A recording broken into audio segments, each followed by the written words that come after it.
Teve a história também no Romário, né? Convocado algumas vezes, outras vezes não. E houve muita pressão em cima desse assunto também. Como foi essa situação?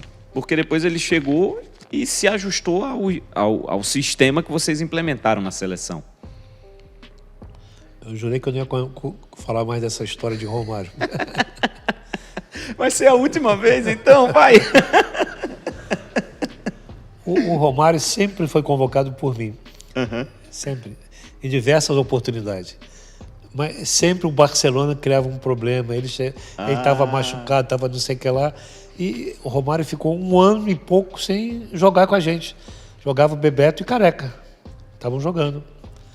Até que chegou no jogo contra a Alemanha, em Porto Alegre. Foi em final de 93, foi em dezembro, eu acho.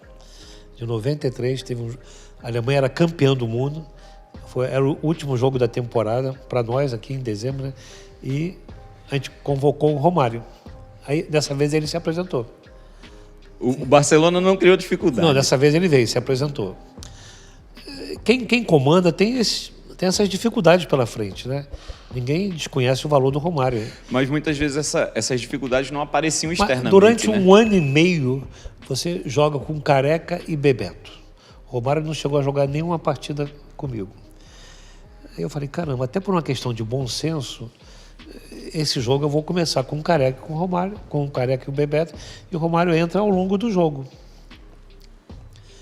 Bom, eu fiz o treino tático, até me lembro dessa história interessante, né? Acabou o treino tático, a imprensa percebeu que os dois que começariam seriam o Romário e o Bebeto, porque a gente fez o treino tático usando os dois, e o Romário ficou no outro time. Quando terminou o treino, tinha um jornalista do Brasil, de toda a parte do Brasil, da Europa, de muita gente, porque era a Alemanha campeão do mundo. Aquele enxame, né? Eu vejo aquele movimento. Em cima de quem? Em cima de quem? Do Romário, do baixinho. Bom, eu não assisti a entrevista dele, nem acompanhei do que ele falou. Mas chegou. Não, aí depois, a minha entrevista. Aí alguém falou, Parreira, porque o Romário falou que ele veio para jogar. Eu falei, eu concordo com ele, ele está 100% certo. Todos que estão aqui vieram para jogar. Cabe ao treinador decidir quem começa. Perfeito. Não, eu achei que ele estava certo, ele não falou nada demais. Não. Nada demais.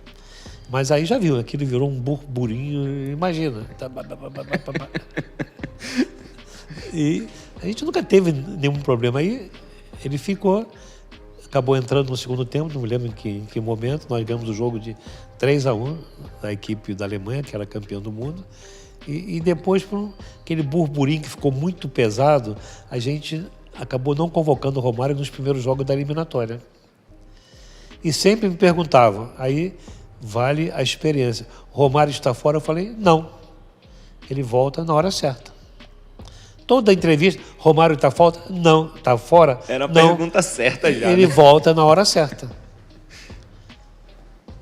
Estou em Angra, na minha casa de Angra, volto para o Rio de Janeiro durante a eliminatória, aí ligo o rádio, domingo de tarde. Eita. Aí a notícia, Bolívia ganha não sei de quem e acaba de se classificar para a Copa.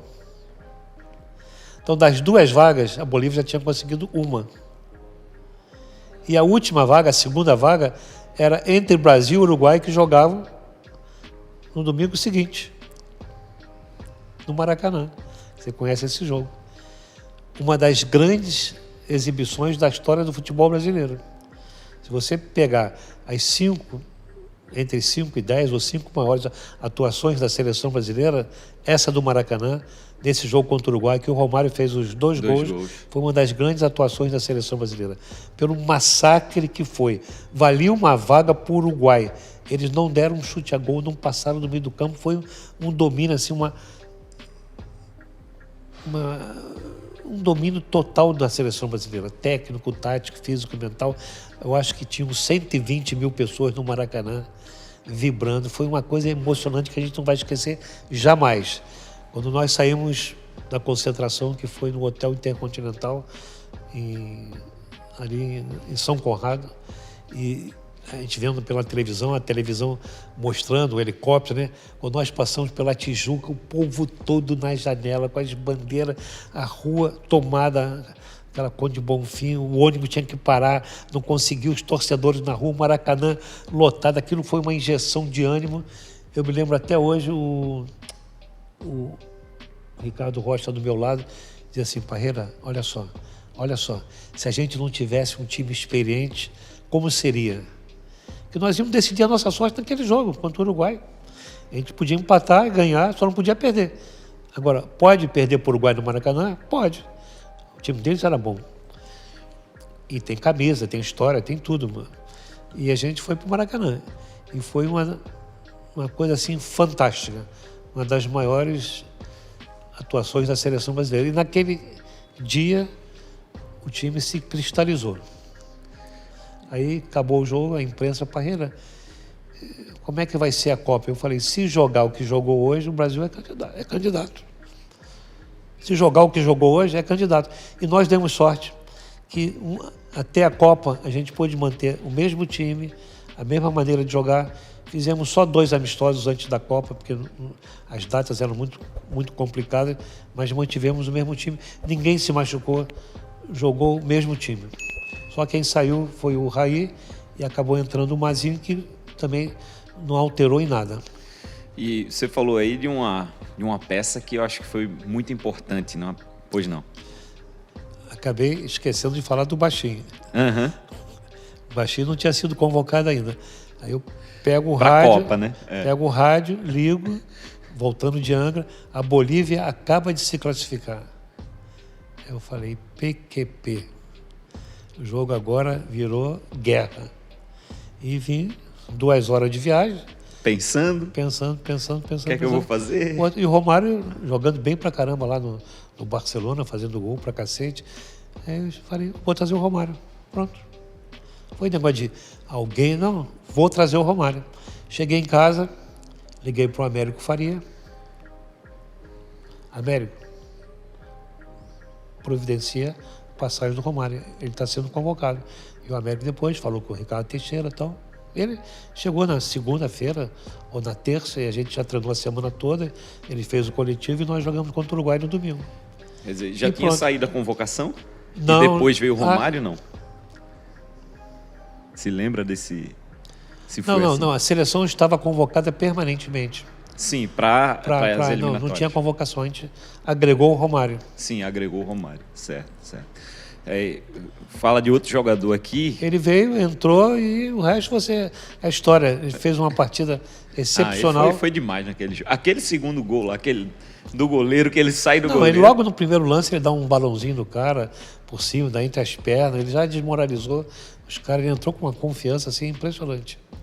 E Foi ótimo, veja bem, as coisas aconteceram na hora certa. Ele foi para a Copa, foi importantíssimo, acabou sendo, acho que tenho certeza que ele foi o melhor jogador da Copa, foi indicado pela FIFA, né? Esse prêmio não era Puskás, mas ele foi o melhor jogador da Copa, fez 5 ou 6 gols para o Brasil, gols importantes, decisivos, então... E fez uma parceria muito boa com o Bebeto também, né? Funcionou, né? Aqueles 2 para jogar, tem que ser 2 jogadores de grande nível técnico, de inteligência, para se complementar. E o Bebeto foi um companheiro ideal para ele. Os 2 se complementavam de uma maneira extraordinária. Como Pelé e Tostão, tem que ser nesse nível. Assim, eles 2 eram realmente 2 excepcionais jogadores, 2 grandes atacantes da história do futebol brasileiro.